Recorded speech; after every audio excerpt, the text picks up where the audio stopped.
దేవునికి మహిమ కలుగునుగాక.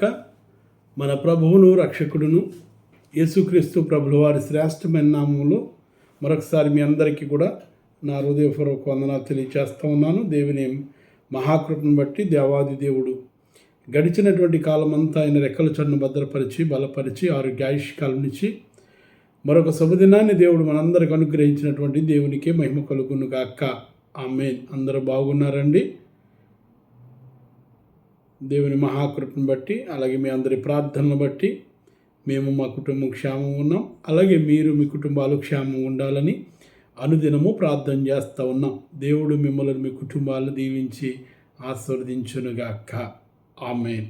దేవుని పరిశుద్ధ గ్రంథం నుండి ఆదికాండ గ్రంథం దేవుని పరిశుద్ధ గ్రంథం నుండి ఆదికాండ గ్రంథం 26వ అధ్యాయం 12వ వచనం చూద్దాం. 26వ అధ్యాయం 12వ వచనం ఈ విధంగా రాయబడి ఉన్నది.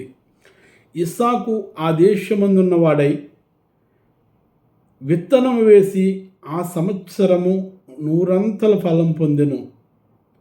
యెహోవా అతనిని ఆశీర్వదించెను గనుక ఆ మనుషుడు గొప్పవాడాయను.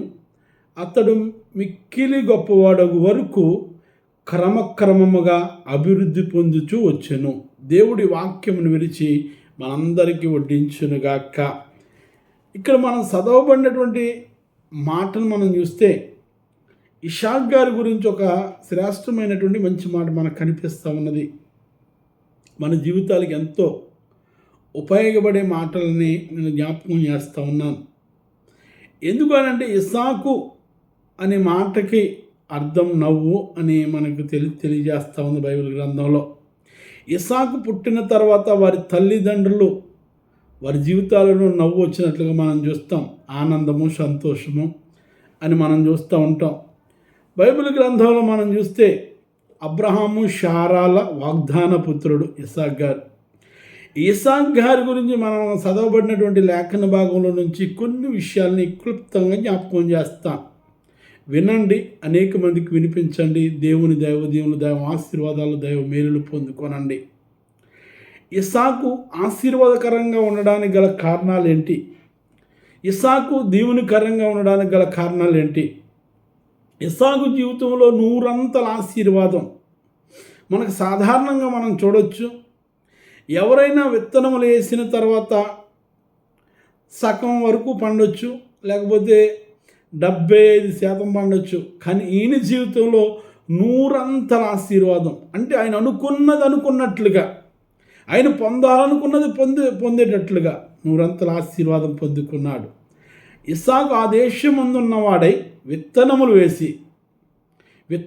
వేసి ఆ సంవత్సరము 100 ఫలం పొందెను. యెహోవా అతనిని ఆశీర్వదించును గనుక ఆ మనుషుడు గొప్పవాడైను. అతడు మిక్కిలి గొప్పవాడగు వరకు కూడా క్రమక్రమముగా అభివృద్ధి పొందుతూ వచ్చాను. ఆయన క్రమాన్ని తప్పకుండా, ఏదైతే క్రమం అనుకున్నాడో ఆ క్రమాన్ని తప్పకుండా దేవుడు ఇస్సాకును ఎక్కడైతే ఉండమన్నాడు అక్కడ ఉన్నట్లుగా మనం చూస్తాం. మొదటగా కనుక మనం చూస్తే ఈ 26వ అధ్యాయం మొదటి నుండి చూస్తే చాలా విషయాలు మనకి బైబిల్ గ్రంథం తెలియజేయబడుతుంది. అయితే అంత సమయం మనకు లేదు కనుక క్లుప్తంగా కొన్ని మాటలు మీకు జ్ఞాపకం చేస్తారు. ఇస్సాకు జీవితం ఇంత ఆశీర్వాదకరంగా ఉండడానికి గల కారణాలు ఏంటి? ఇస్సాకు జీవితంలో 100 ఆశీర్వాదం పొందడానికి గల కారణాలు ఏంటి? ఇస్సాకు జీవితంలో వేసినట్లుగా, లేకపోతే పంట కానీ, లేకపోతే ఇంకోటి కానీ తను అనుకున్నట్లుగా పొందుకోవడానికి గల కారణాలు ఏంటో, ఆయనలో ఉన్నటువంటి మంచి గుణాలు, లేకపోతే గుణలక్షణాలు, లేకపోతే ఆయనకు ఉన్నటువంటి మంచి అలవాట్లు ఏంటో క్లుప్తంగా జ్ఞాపకం చేద్దాం. బైబిల్ గ్రంథంలో నుండి మనం చూద్దాం. మన జీవితంలో కూడా ఆశీర్వాదాలు కావాలి అంటే, మన జీవితంలో కూడా దీవెనకరమైనటువంటి స్థితి కావాలంటే మనం కూడా ఎలా ఉండాలో ఆ మాటలను బట్టి మన జీవితాల్లో కూడా కొన్ని సరి చేసుకుంటే ఒకవేళ మనకి రావాల్సినటువంటి ఆశీర్వాదంలో రావడానికి దోహదపడుతూ ఉంటాయి. కాబట్టి మన జీవితంలో కూడా చాలాసార్లు మనం అనుకుంటాం, అయ్యా నేను ఇంత గొప్పవాడిని అవ్వాలి, అయ్యా నేను పంట బాగా కోయాలి, లేకపోతే నేను చేస్తున్నటువంటి పనిపాట్లు గొప్ప లాభాలు కావాలని మనం కోరుకుంటూ ఉంటాం. కానీ కొన్నిసార్లు అవి రానట్లుగా మనం చూస్తాం, నష్టాలే చూస్తాం, కష్టాలే చూస్తాం, బాధలే చూస్తాం, ఫలం లేనటువంటి ప్రతిఫలాన్ని మనం చూస్తూ ఉంటాం. కానీ ఇసాకు జీవితంలో ఒక ఆశీర్వాదం పొందడానికి ఆయన క్రమాన్ని తప్పలేనట్లుగా మనం చూస్తాం. ఆయన క్రమముగా ఎదిగినట్లుగా మనం చూస్తాం. మనము క్రమం కాదు కానీ అక్రమముగా ఎదగడానికి మనం ఆలోచన కలిగి ఉంటాం. దేవునికి స్తోత్రం, హల్లెలూయా. అక్రమముగా ఎదిగితే దేవుడు ఏమంటాడంటే, అక్రమము చేయువారులారా మీరెవరో కూడా నాకు తెలియదు, నా యొద్ద నుండి మీరు వెళ్ళిపోండి అని అంటారు. కాబట్టి ఎప్పుడైతే క్రమము కలిగినటువంటి జీవితాన్ని మనం కలిగి జీవిస్తామో, క్రమము కలిగినప్పుడు దేవుడే గొప్ప ఆశీర్వాదకరంగా మనల్ని మారుస్తాడు. ఇస్సాకు 100 ఆశీర్వాదం పొందడానికి ఎవడు నా యందు ఉండునో వాడు గొప్ప ఆశీర్వాదాలు పొందినని యోహాను సువార్త 15:5 మనం చూస్తాం. ఎవడు నా యందు ఉండునో వాడు బహుగా ఫలించును అనే వాక్య భాగాన్ని మనం చూస్తాం. దేవుని యందు ఎవరైతే ఉంటారో వారు బహుగా ఫలిస్తారండి. దేవుని యందు ఉన్నవారు గొప్ప ఆశీర్వాదాలు చూస్తారు. దేవుని కొరకు ఆధారపడి, దేవుని మీద ఆధారపడి దేవుడే ఈ కార్యం చేస్తాడని ఎవరైతే వారు జీవితాలని దేవునికి వరకు తృష్ణ కొలిగి జీవిస్తారు, వారి జీవితాల్లో గొప్ప ఆశీర్వాదాలు ఉంటాయి. ఈయన మనం కనుక ఈయన చూస్తే ఇస్సాకు ఎంత గొప్పగా ఉండడానికి కారణాలేంటో ఒక 5-6 విషయాలు మీకు చాలా క్లుప్తంగా మీకు జ్ఞాపకం చేస్తాను. తప్పకుండా వినండి. మీ సమయాన్ని బట్టి మీరు ఎక్కడ ఉండి వింటున్నప్పటికీ కూడా, ఏ స్థలంలో ఉండి విన్నప్పటికీ కూడా, ఒకవేళ ఈ విషయాలను బట్టి మన జీవితాలు కూడా గొప్ప ఆశీర్వాదం పొందుకోవచ్చేమో. ఇస్సాకు ఎంత బాగుండడానికి, ఇస్సాకు ఎంత ఉన్నతమైనటువంటి స్థితిలో ఉండడానికి, ఇస్సాకు జీవితంలో గొప్ప ఫలాలు చూడడానికి, గొప్ప ఫలితం చూడడానికి, గొప్ప లాభం చూడడానికి, గొప్ప ఆశీర్వాదం చూడడానికి కారణం ఏంటో మనం కొన్ని మాటలు చూస్తూ ఉన్నప్పుడు, ఒకవేళ మన జీవితంలో కూడా ఈ మాటల్ని అంటకట్టి మనం జీవిస్తే కనుక మన జీవితాలు కూడా గొప్ప ఆశీర్వాదాన్ని పొందుకుంటామేమో. అందుకే దేవుడి జనాన్ని మనతో మాట్లాడుతున్నట్లు మనం చూద్దాం. ఇక్కడ మనం చూస్తే 22:6 నుండి కనుక మనం చూస్తే, ఆదికాండ గ్రంథమే 22:6 నుండి కనుక మనం చూస్తే కనుక ఇక్కడ ఒక చక్కని మాట మనకు కనిపిస్తూ ఉన్నది. ఆయన విధేయత కలిగినటువంటి కుమారుడిగా మనకు కనిపిస్తూ ఉన్నాడు. 22:6 నుండి కనుక మనం చూస్తే ఆయన విధేయత కలిగినటువంటి కుమారుడిగా మనకు కనిపిస్తూ ఉన్నాడు. మనం అందరం చాలాసార్లు విన్నటువంటి వాక్యమే, చాలాసార్లు వినుచున్నటువంటి వాక్యమే. ఎక్కడ విధేయత కలిగి ఉన్నాడో మనం చూస్తే కనుక, దహన బలి కట్టెలు తీసుకుని తన కుమారుడు ఇసాకు మీద పెట్టి తన చేతితో నిప్పులను కత్తిని పట్టుకుని పోయిను. వారిద్దరూ కూడా వెళ్ళిచుండగా ఇస్సాకు తన తండ్రి అయిన అబ్రహాముతో నా తండ్రి అని పిలిచును. అందుకు అతడు ఏమి నా కుమారుడు అనును. అప్పుడు అతడు నిప్పును కట్టెలు ఉన్నాయి కానీ దహన బలికి గొర్రెపిల్ల ఏది అని అడగగా, అబ్రహాము నా కుమారుడా, దేవుడే దహన బలికి గొర్రెపిల్లను చూసుకుని నన్ను చెప్పెను. ఇక్కడ మనం చూస్తే 22 ఒక శ్రేష్టమైనటువంటి సంగతులు మనకు తెలుస్తూ ఉంటాయి. ఒక శ్రేష్టమైనటువంటి అనుభవాన్ని మనం చూడొచ్చు. అయితే అంత సమయం లేదు కానీ క్లుప్తంగా మీకు జ్ఞాపకం చేస్తాను. ఇక్కడ అబ్రహాము గారు దేవుడు మాట్లాడుతూ, అబ్రహమా నీ కుమారుడైనటువంటి ఇస్సాకును బలిమ్మన్నప్పుడు దేవుని మాటను తీసివేయకుండా తన కుమారుని తీసుకెళ్తున్నటువంటి సందర్భాన్ని మనం చూస్తాం. అప్పుడు తన కుమారుడు బంధించినప్పుడు కానీ, తన కుమారుని బలిపీఠం మీద పెట్టి బలి ఇవ్వడానికి సిద్ధం చేసినప్పుడు కానీ, తన కుమారుడు తన తండ్రికి విధేయత కలిగినట్లుగా మనం చూస్తామండి. ఇస్సాకు నిజంగా అప్పటికి వృద్ధుడే, అబ్రహాం గారు అప్పటికి వృద్ధుడే. ఇస్సాకు గారు కొంచెం యవన ప్రాయంలో ఉన్నట్టుగా మనం చరిత్రకారులు చెప్తూ ఉంటారు.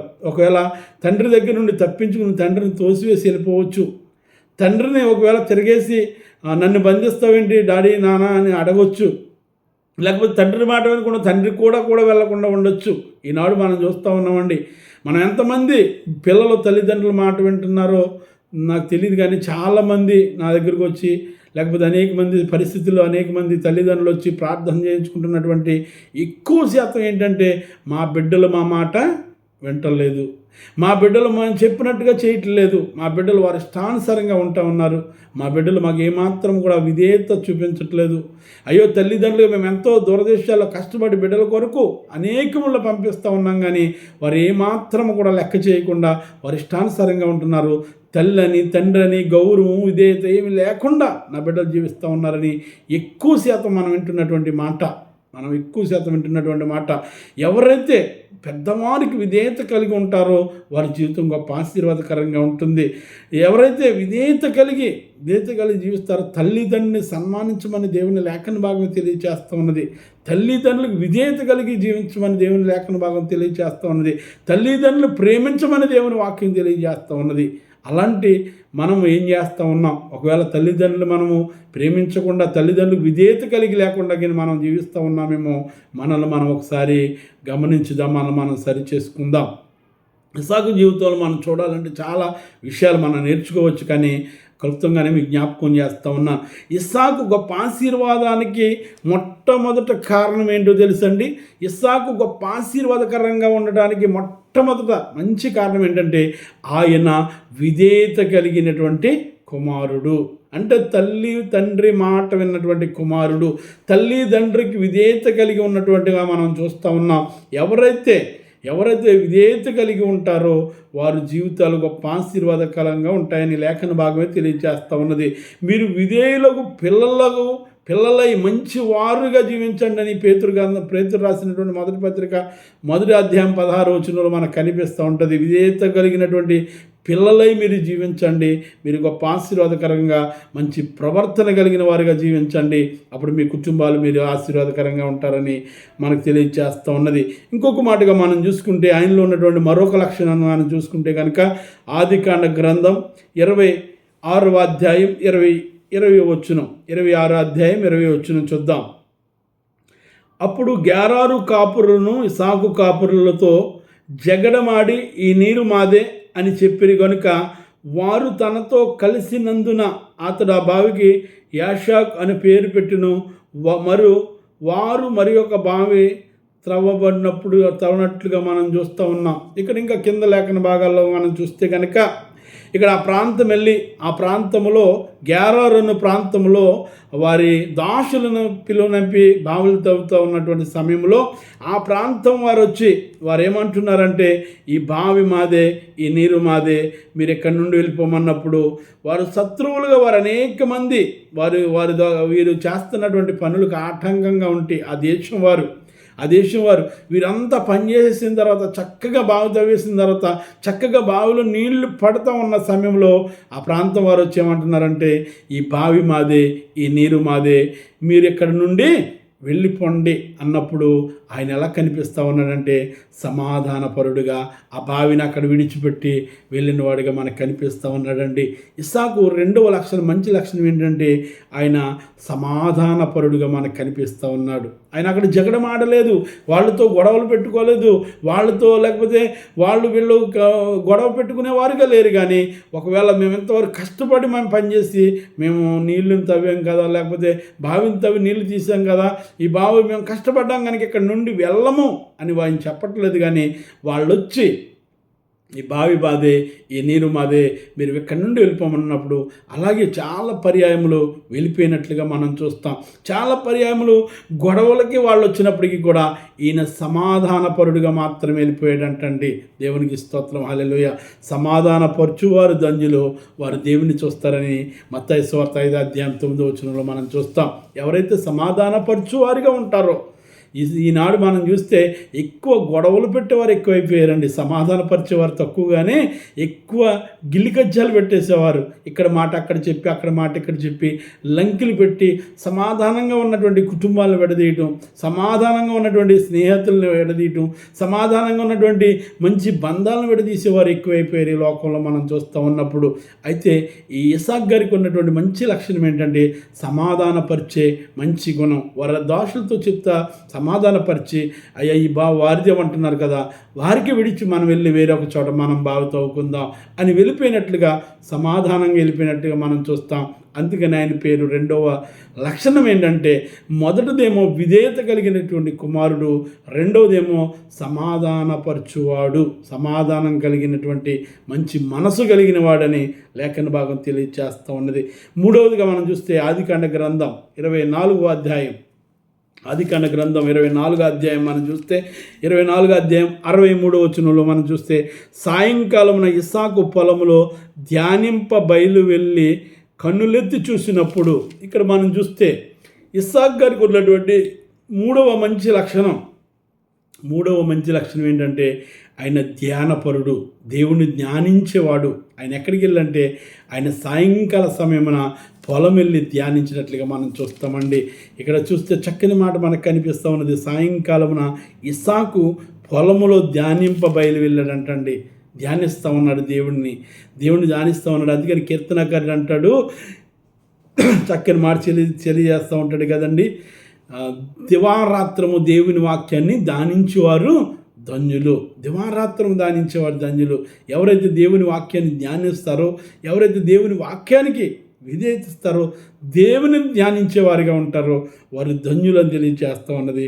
కాబట్టి ఆయన ఏంటంటే ధ్యానపరుడుగా మనకు కనిపిస్తూ ఉన్నాడు. జ్ఞానపరుడుగా, దేవుని వాక్యాన్ని ధ్యానించేవాడుగా మనకు కనిపిస్తూ ఉన్నాడు. నాలుగోదిగా మనం చూద్దాం. నాలుగోదిగా మనం చూస్తే 24:67 అక్కడే మనం చూస్తే కనుక కింద ఒక మాట చక్కని మాట మనకు కనిపిస్తూ ఉన్నది. ఇస్సాకు తల్లి అయిన శారా గుడారములోనికి ఆమెను తీసుకుని పోయిను. అట్లు అతడు రెబెకాను పరిగ్రహింపగా ఆమె అతనికి భార్య అయ్యను. అతడు ఆమెను ప్రేమించును. అప్పుడు ఇస్సాకు తల్లి విషయమై దుఃఖ నివారణ పొందెను. ఇక్కడ చూస్తే అతడు రెబెకాను ప్రేమించినట్లుగా మనం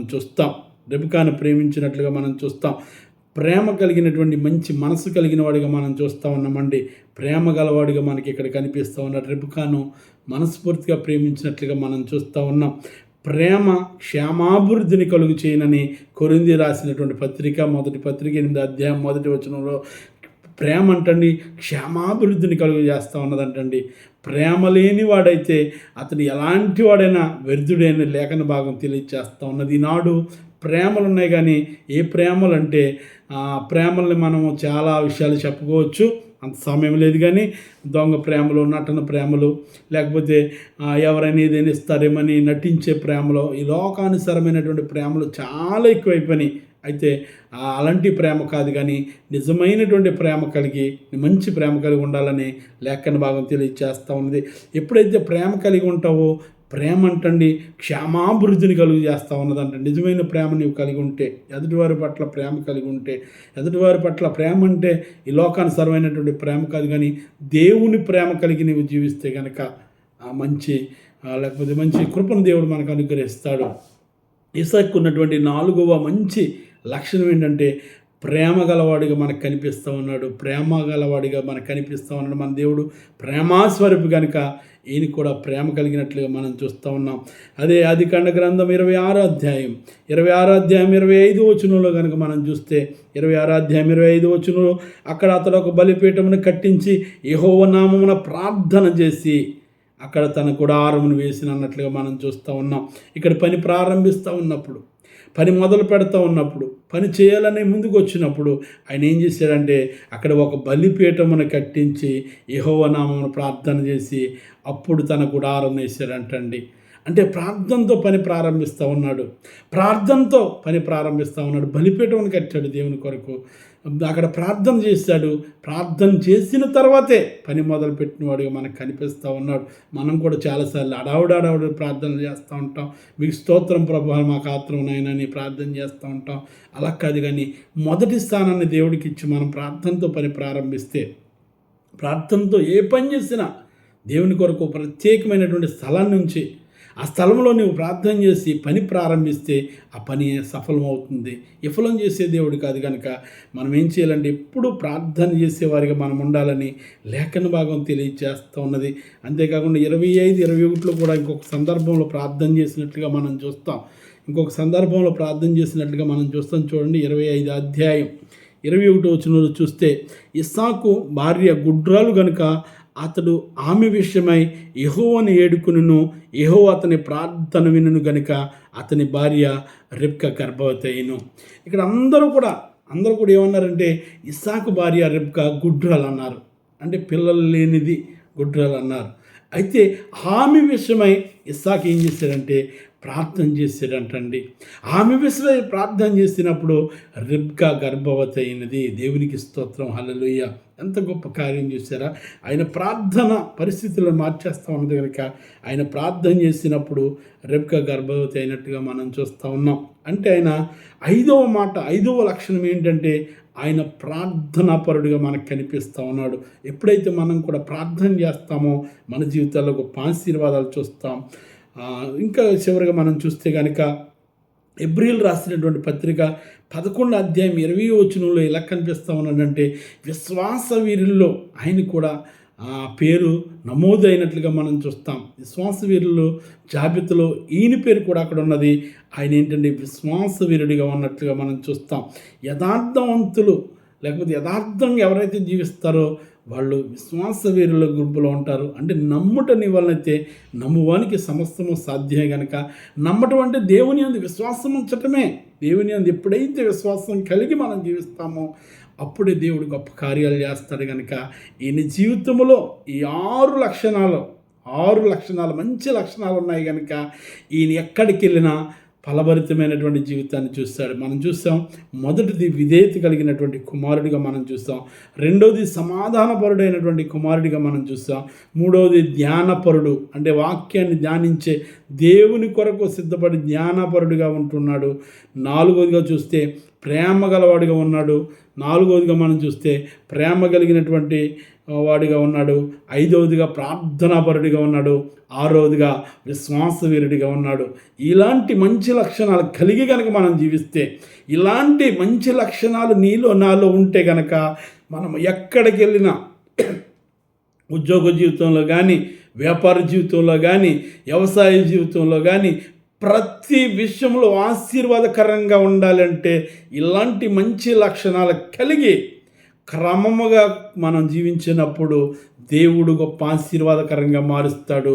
అలాంటి ఆశీర్వాదాలు దేవుడు మనందరికీ దయచేయునుగాక. అప్పుడు ఆయన అంటాడు, ఇస్సాకు ఆ దేశమందున్నవాడై విత్తనం వేసి ఆ సంవత్సరము 100 ఫలం పొందును. యెహోవా అతనిని ఆశీర్వదించును గనుక ఆ మనుషుడు గొప్పవాడాయను.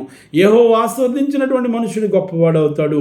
అలాంటి ఆశీర్వాదాలు దేవుడు మనందరినీ ఆశీర్వదించునుగాక. అలాగే మనం కూడా క్రమము కలిగి అలాంటి మంచి లక్షణాలు కలిగి జీవించుదాం. అలాంటప్పుడే దేవుడు మన ఎడల గొప్ప కార్యాలు చేస్తాడు. అలాంటి గొప్ప కార్యాలు మన ఎడల దేవుడు చేస్తాడు కనుక మనం కూడా అలాంటి మంచి జీవితాన్ని జీవిద్దాం. అలాంటి జీవితాన్ని జీవించి మనం ఏది చేసినా 100 ఆశీర్వాదం పొందుకుందాం. దేవుడు అట్టి కృప మనందరికీ దయచేయునుగాక. ప్రార్థన. సకల ఆశీర్వాదములకు కారణభూతుడైన తండ్రి, మీకు వందనాలు, మీకు స్తోత్రాలు ప్రభువా. ఆశ్చర్యకరుడా, మీకు వందనాలు. ఆలోచనకర్త, కృప కలిగిన, ప్రేమ కలిగిన, దయగల తండ్రి, మీకు వందనాలు. కొద్ది నిమిషాలు ప్రభా ఇస్సాకు గారి జీవితంలో నుండి కొన్ని మాటలు మేము నేర్చుకున్నాం తండ్రి, మీకు వందనాలు. ఇస్సాకు గారికి కలిగినటువంటి మంచి లక్షణాలు మేము కలిగి జీవించే వాక్యాన్ని మీరు మాకు దయచేయండి. ఇస్సాకు ఆ దేశమందు విత్తనం వేసి 100 ఆశీర్వాదం పొందుకున్నాడు. క్రమక్రమంగా గొప్పవాడయ్యాడు ప్రభా. మీరు ఆశీర్వదించారు కనుక క్రమముగా గొప్పవాడయ్యాడు ప్రభా. అట్టి ఆశీర్వాదాలతో బిడ్డలందరినీ కూడా మీరు దీవించండి, ఆశీర్వదించండి. మేము కూడా మా పనుల్లో ప్రభా, మా ఉద్యోగాల్లో, మా వ్యాపారాల్లో, మా యొక్క వ్యవసాయంలో ప్రభా 100 ఆశీర్వాదం పొందే గొప్ప భాగ్యాన్ని మీరు మా అందరికీ దయచేసి మీ కృపతో మమ్మల్ని అందరినీ దీవించండి. యా బిడ్డలు ఆయా స్థలాల నుండి వినిచుంటుండగా ప్రభా 100 ఆశీర్వాదాలతో వారిని దీవించి ఆస్వాదించండి. కుటుంబాలను దీవించండి, బిడ్డలను దీవించండి ప్రభా. వారు చేస్తున్న వ్యాపారం, వారు చేస్తున్న పనిపాట్లు, వారు చేస్తున్న వ్యవసాయం, వారు చేస్తున్న ఉద్యోగం, ప్రతి దానిని కూడా మీరు దీవించి 100 ఫలాలు ప్రతి వారికి దయచండి. ఇంతవరకు ప్రభా ఒకవేళ ఆశీర్వాదాలు చూడలేదేమో ప్రభా, ఇంతవరకునైనా వారి జీవితాల్లో కష్టాలు, నష్టాలు, బాధలేమో ఈ దినం నుండి ప్రభా వారి జీవితంలో నూతనమైనటువంటి ఆశీర్వాదాలు దీన్ని దయచేసి మీరే మహిమ పొందమని అడిగి ప్రార్థన చేసి పొందుకుంటున్నాం మా ప్రియ పరలోకపు తండ్రి. ఆమేన్. My god bless you. దేవుడు మిమ్మల్ని అందరినీ దీవించి ఆశీర్వదించునుగాక. ఆమేన్.